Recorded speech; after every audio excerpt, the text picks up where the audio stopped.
6 दिनों बाद हल्द्वानी जेल से रिहा हुई सोशल मीडिया इन्फ्लुएंसर ज्योति अधिकारी। मुख्य न्यायिक मजिस्ट्रेट न्यायालय ने उनकी जमानत याचिका को स्वीकार किया। हालांकि कुछ कारणों से उन्हें एक दिन और जेल में रखना पड़ा। ये अधिकारी को एक दिन जेल में रखने पर भी सवाल खड़े हो चुके हैं।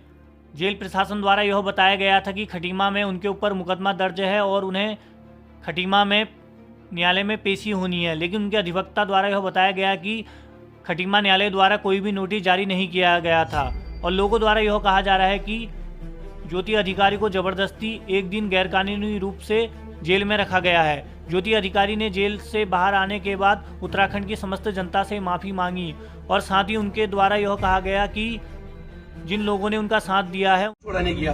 और हमसे ये बताया गया कि सबको कि आज इसकी रिमांड आएगी खटीमा कोर्ट पे, आप वहां अपनी बेल प्रस्तुत करना। हम जब खटीमा कोर्ट आए और माननीय न्यायालय से संपर्क किया, माननीय न्यायालय से हमें पता चला और माननीय न्यायालय का भरपूर सहयोग मिला। माननीय न्यायालय द्वारा और माननीय न्यायालय द्वारा सारी प्रोसिक्यूशन ऑफिसर, जेलर, यहाँ तक कि पुलिस के कार्यशैली की पूर्ण भर्त्सना की गई और कहा गया, यहाँ के पता चले कि कोई भी वारंट नहीं जारी हुआ है ज्योति अधिकारी को गैर कानूनी तरीके से जेल में रखने का।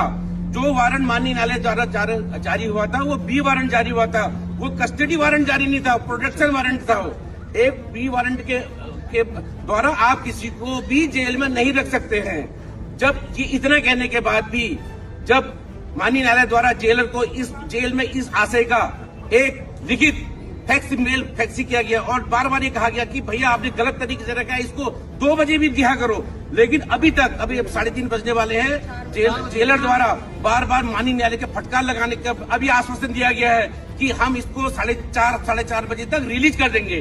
और रिलीज न करने का मुख्य कारण मैं आपको यहाँ बताता हूँ, ये माननीय न्यायालय के समक्ष हमने बताया कि किसी न किसी येन केन प्रकरण हमारी जो क्लाइंट है ज्योति अधिकारी, या हमारी बहन पूरी को उत्तराखंड की बहन जो आवाज उठाती है, अभी हमें अधिवक्ता के माध्यम से कहना चाहता हूँ, उनका यह है कि 6 बजे तक रोक के अन्य जो मामले हैं काशीपुर, रामनगर या अन्य कहीं से भी और कुछ बहाना बनाकर इसको आज भी रहाने की जाए। इनका पूर्ण तरीके से विचार है कि कैसे ना कैसे इतनी महिला को पता नहीं, मैं नहीं कह सकता किस रंजिश में, मैं क्योंकि यहाँ पर राजनीति बात नहीं कर रहा हूँ, किस रंजिश में इतना शिकार बनाया जा रहा है, कानून के साथ खिलवाड़ किया जा रहा है। तो दोस्तों धन्यवाद आज सभी लोगों का। आप सभी लोगों ने अब तक हमें बहुत सपोर्ट किया।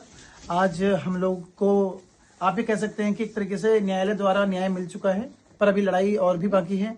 ज्योति अधिकारी दीदी हमारे बीच आ चुकी हैं। मैं चाहूंगा कि वो 2 शब्द अपने मुंह से आप सभी लोगों को बोले।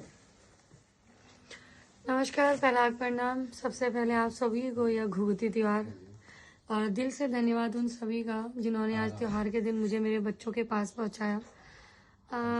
दगड़ियों, साफ सीधी सी बात कौन, मुझे नहीं पता था कि मेरे शब्दों को इस तरह से तोड़ मोड़ के आप लोगों के सामने प्रेजेंट किया जाएगा।